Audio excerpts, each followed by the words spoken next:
오늘을 이제 부처님 오신 날이라고 그러죠. 부처님이 어디서 오셨을까요?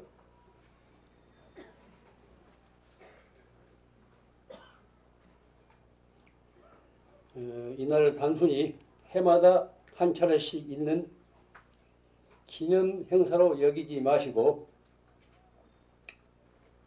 부처님이 우리들 자신에게 어떻게 오셨는지, 부처님이 우리 자신에게 어떤 존재인지 한번 생각해 보았으면 합니다. 제 자신 이 세상을 살아오면서 만약 부처님의 가르침을 만나지 못했다면 제 인생이 어떻게 됐을까를 돌아볼 때가 가끔 있습니다.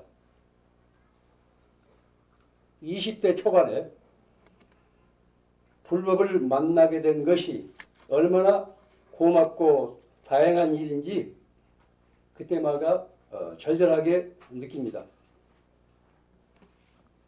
제 삶의 방향과 가치의식이 부처님의 가르침에 의해서 형성되었기 때문입니다.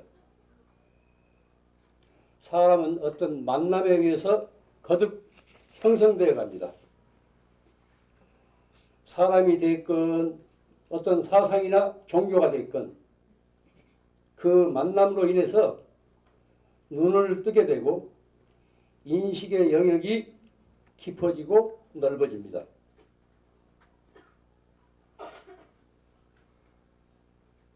일찍이 이름도 성도 낯도 모르던 우리들이 오늘 이 자리에서 이렇게 만나게 된 것도 부처님의 가르침 덕분입니다. 이해타산을 얽힌 사고파는 장바닥에서가 아니라 순수한 믿음의 세계에서 만나게 된 길벗들입니다. 한 스승의 가르침을 따르는 도반들이고 법의 형제 자매들입니다. 생각할수록 고마운 인연이 아닐 수 없습니다.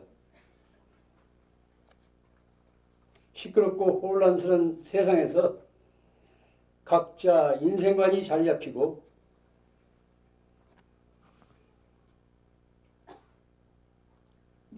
삶의 지혜와 그 길을 찾게 된 것도 부처님의 가르침덕입니다. 어떻게 사는 것이 보다 인간적인 삶이고 도리인가를 부처님의 가르침을 통해서 알게 됐습니다. 오늘 만약 이 땅에 부처님이 생존해 계신다면 어떤 문제를 가장 시급하고 중요하게 다룰 것인가를 한번 상상해 보십시오. 제가 알고 있는 부처님이라면 그 어떤 일보다도 날로 심각해가는 지구 환경에 대한 문제가 무엇보다도 첫째로 떠오를 것 같습니다. 오늘날 우리는 환경 위기 앞에 직면해 있습니다. 우리가 의지에 살고 있는 지구의 위기에 마주친 것입니다. 절에 들어와서 맨 처음 배우게 되는 원효 스님의 발심 수행장이라는 글이 있습니다. 그 발심 수행장 맨 첫머리에 이런 구절이 있습니다. 부재불재불이 장엄 정멸궁은 다급해 사욕고행이요. 중생이 윤회화통는 무량세 탐욕불산이라.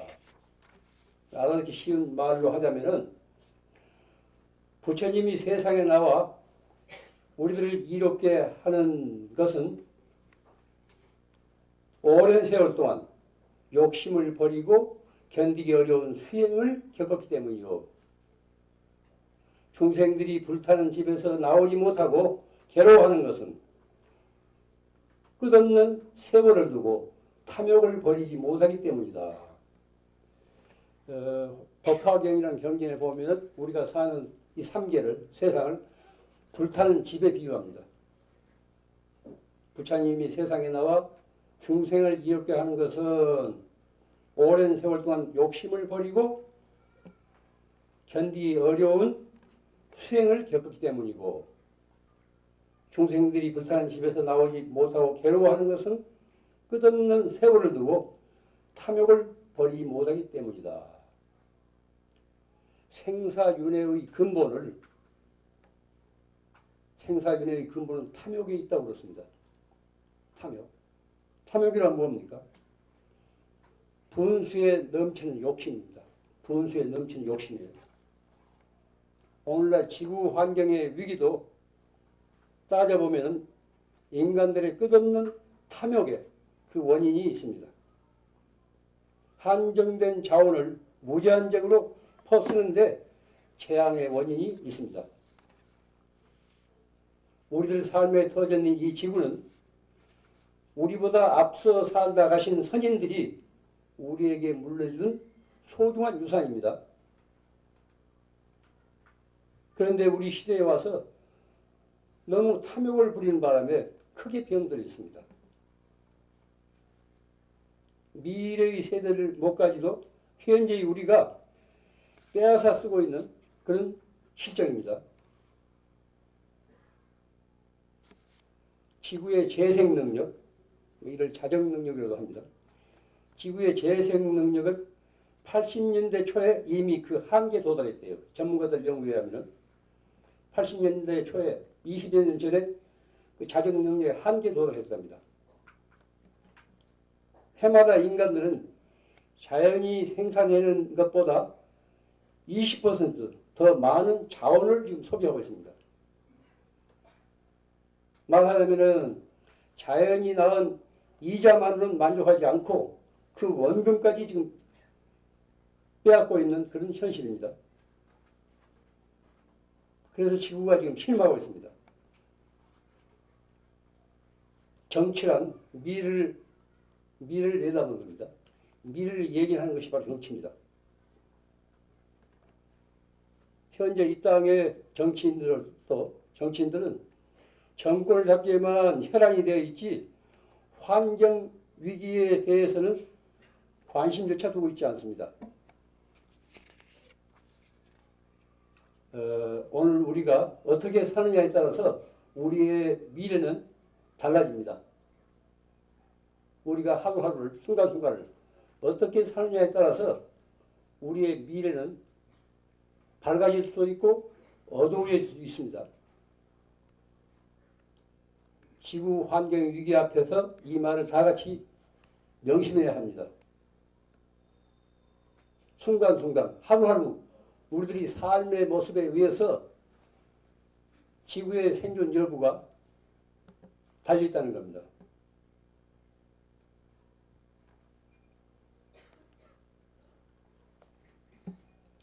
현재 이 지구상의 농경지 중에서 절반이 가축의 사료를 위한 작물을 만드는 데 쓰이고 있습니다. 이 세상의 농경지 절반이 가축의 사료를 만드는 데 지금 쓰이고 있다는 거예요. 이게 심각한 일입니다. 이건 서양인의 육식 위주의 식습관 때문에 그렇습니다. 이건 서양인만이 아닙니다. 우리들도 지금 너무 지금 요새 육식을 많이 하지 않습니까? 거의 한몫을 들고 있습니다. 한쪽에서는 식량이 없어서 하루에도 수만 명의 사람들이 굶어 죽어가는데 곡식의 절반을 짐승의 사료로 쓰고 있다는 게 이 말이 됩니까?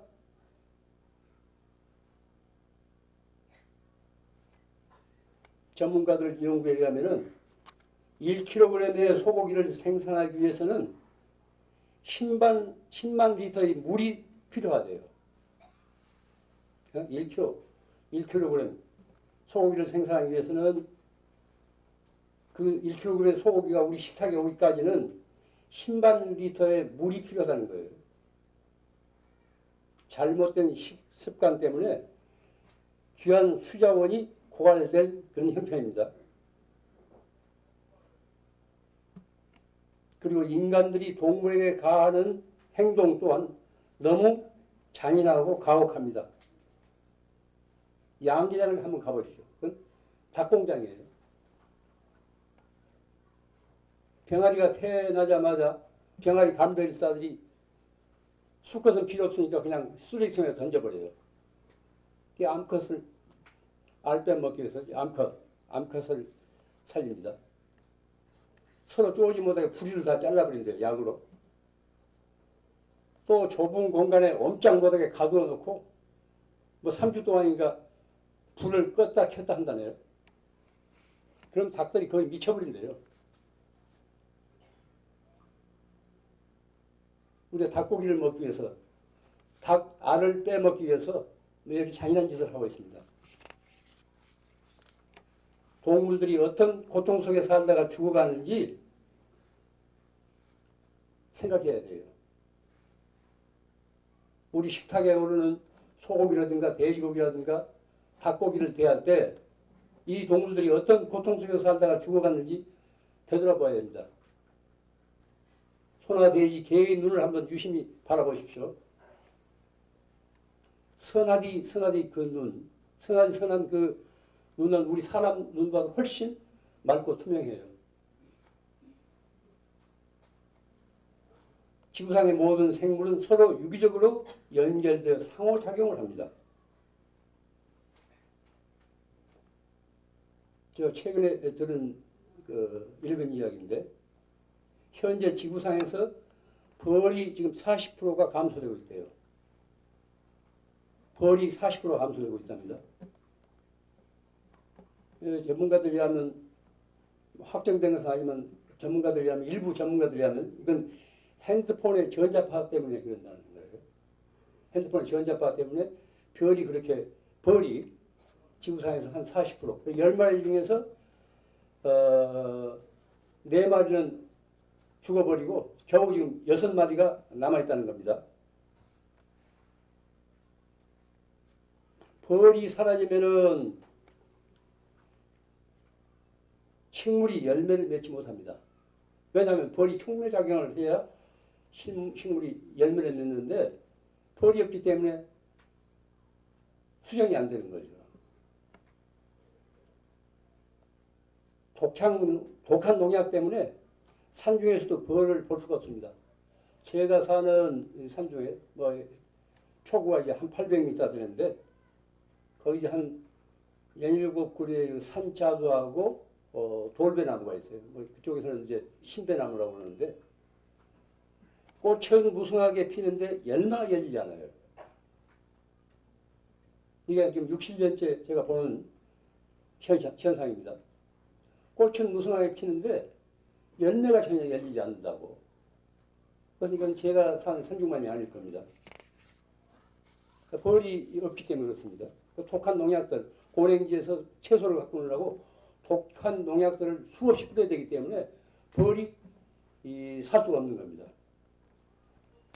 그 누구의 말을 빌 것도 없이 이 세상은 우리의 필요를 위해서는 풍요롭지만 탐욕을 위해서는 궁핍한 곳입니다. 우리가 필요한 만큼은 이 세상에서 공급을 하는데 분수에 넘친 그 탐욕 앞에서는 궁핍한 곳이라는 거예요. 탐욕을 억제하려면 무엇보다도 소비를 줄여야 합니다. 소비를 줄여야 돼요. 소비를 줄이려면 어떻게 해야 하는가? 광고에 접근해서는 안 됩니다. 광고를 들여다보지 마세요. 텔레비가 됐건 신문이 됐건 들여다보는 광고에 만약에 빨려 들어가요. 멀찍이서 바라봐야 됩니다. 광고란 우리가 무엇인가를 갖고 싶어하는 그 욕구를 부추겨요. 처음에는 흔들리지 않다가도 반복해서 접하게 되면 거기에 넘어집니다. 견물생심이란 말이 있지 않습니까? 일단 광고에 빠져들면 안 살 수 없다니까요. 저도 그런 경험을 몇 번 했습니다. 진정한 행복은 물질적인 데 있지 않고 마음의 평안, 즉 정신적인 데 있다는 것을 우리는 잘 알고 있습니다. 그 어떤 물질의 더미 앞에서 우리는 행복해질 수 없습니다. 마음이 안정되고 마음이 평화로워야 거기서 행복의 몸이 터나오는 것이지 그 어떤 물질도 그건 한때지 영원히 우리를 행복해 줄 수 없습니다. 가령 시장에서 남이 안 가진 무슨 물건을 사다가 집에다 한번 놔둬 보세요. 며칠은 좋지만은 한두 주일 지나면 거기 있는지 없는지 신경도 안 써요. 그게 물건들입니다.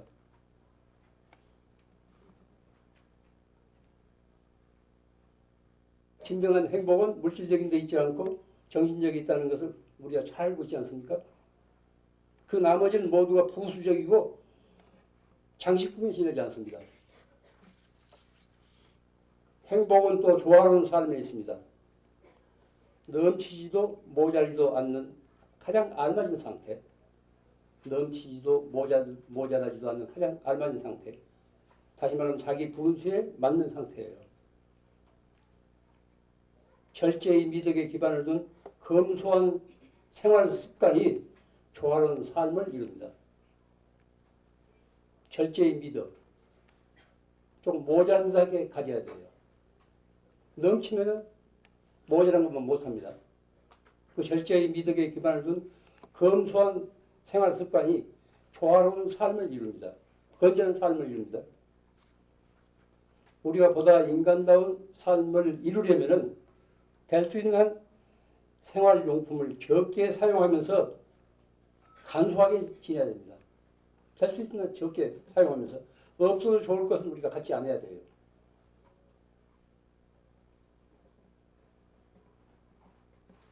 남 주기는 아깝고 놔두기는 짐스러운 그 물건들이 얼마나 많아요. 한때 필요해서 구해 놓았지만은 좀 지나면 시들해집니다. 이런 물건 속에서 우리가 살고 있습니다. 보다 인간다운 삶을 이루려면 될 수 있는 생활용품을 적게 사용하면서 간소하게 살아야 됩니다. 그게 본질적인 삶이에요. 그래야 정신이 덜 흐트러집니다. 그래야 소중한 줄을 알아요. 너무 흔해 빠지면 소중한 줄을 모르지 않습니까? 우리들이 사용하고 있는 모든 물건은 지구상에 한정된 자원이에요. 이 지구상에 한정된 자원에서 만들어진 겁니다. 공장에서 기계와 기름과 전기와 화학약품으로 생산되기 때문에 과도한 소비는 반드시 자연의 훼손과 환경의 오염을 가져옵니다. 신발 한 켤에 옷 한 벌, 가전제품 한 가지, 가구 한 가지를 만드는 데에도 그만큼 매연과 산업 쓰레기와 더러운 물이 생기게 된 겁니다. 우리들의 삶의 터전인 지구 환경을 살리기 위해서는 국가 정책만으로는 이루어지지 않습니다. 한 사람이 소비를 억제하고 절제의 미덕을 새롭게 다져야 됩니다. 끝없는 욕구인 물질주의에서 벗어나 진정한 행복이 어디에 있는가를 각자의 삶에서 되찾아야 합니다. 거듭 말씀드립니다. 오늘 우리가 어떻게 사느냐에 따라서 지구 환경의 소생과 종말이 달렸다는 것을 깊이 명심하십시다. 부처님 오신 날 부처님의 지혜롭고 자비로운 가르침에 귀 기울이며 우리들의 삶이 보다 인간다운 삶으로 자리잡기를 거듭 다졌으면 싶습니다. 여러 불자님들 복 받으십시오.